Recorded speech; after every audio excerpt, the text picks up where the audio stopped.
Demokrasi sejatinya sudah mati di negeri Wakanda ini. Bener deh, demokrasi yang memberi arti dari rakyat untuk rakyat dan oleh rakyat sudah musnah lama dalam 20 tahun ini. Demokrasi di negeri ini adalah milik oligarki, bukan milik rakyat. Demokrasi di negeri ini sudah merupakan sarana bisnis untuk menjadi lebih kaya bagi kelompok oligarki dan pemodal besar. Jadi, sewaktu para analis politik mengatakan biaya nyapres di Indonesia sekitar 9 triliun, hal ini sangat benar dan sangat bisa dipercaya. Sungguh, siapa di negeri ini yang punya uang 9 triliun untuk nyapres? Prabowo, Anies, Ganjar, nggak ada yang punya. Bahkan 3 kali Prabowo kalah karena nggak punya duit sebesar itu dan tidak didukung oligarki yang punya duit sebesar itu. Jadi sampai kapanpun Indonesia hanya bisa melahirkan pemimpin yang dimiliki oleh oligarki. Karena semua lini dari partai hingga rakyat dan semua sistem harus dibeli dan diatur oleh yang punya kapital. Ketentuan 20% presidensial threshold adalah awal matinya demokrasi di Indonesia. Artinya apa? Untuk mencapai ketentuan 20% saja harus merangkul partai lain, dan untuk merangkul ini tidak cuma-cuma, harus bayar mahar. Setelah dapat threshold 20%, apakah sudah cukup? Ya hanya cukup untuk mendaftar ke KPU saja. Perjalanan masih panjang fulus keluar setelah mendaftar dari KPU tersebut. Kita hitung berapa biaya itu. Bervariasi di partai kelas menengah dan atas, paling murah 1 triliun. Di kelas menengah partai minta antara 400 sampai 500 miliar. Plus ada tambahan beberapa kursi kementerian dan jabatan berpotensi menghasil cuan lain yang mereka minta. Bisa dibayangkan dari mana calon capres untuk bisa membiayai mahar partai kalau tidak mencari pemodal. Di sini Indonesia akan selamanya dikungkung oleh oligarki jika ketentuan presidensial threshold tidak 0%.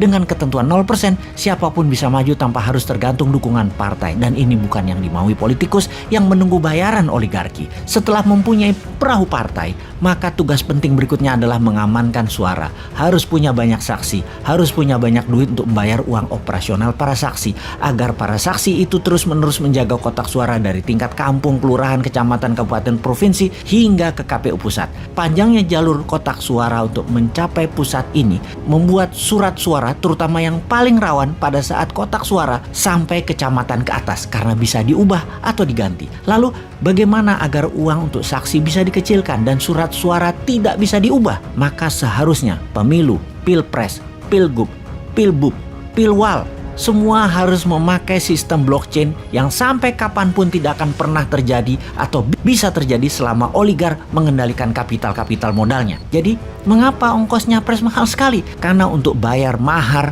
partai, baik partai yang akan jadi pelengkap persyaratan 20% dan juga kolaborasi partai pendukung. Kemudian pos kedua adalah membayar saksi. Pos ketiga yang juga perlu dana besar yaitu untuk sosialisasi dan memframing, seperti membayar pengamat untuk menggiring opini, membayar lembaga survei, membayar iklan terutama iklan TV, membayar konsultan politik, membayar buzzer, mencetak kaos dan berbagai atribut baliho, bendera dan lain sebagainya, serta biaya-biaya posko. Di pos berikutnya yang perlu dana besar untuk membeli suara rakyat adalah di pedesaan. Satu suara itu sekitar 30 sampai 100 ribu rupiah per kepala, dan ini ada bandarnya. Biasanya sang bandar akan menghitung suara di mana yang bisa dan mudah serta murah untuk mereka beli. Sekarang di tahun 2024, siapa capres yang punya 9T? Satu pun nggak ada. Sekali lagi, yang punya duit triliunan itu hanya oligarki. Bayangkan, satu oligarki bisa modali antara 2 sampai 3 triliun selama nantinya kebijakan pemerintahannya akan menguntungkan mereka,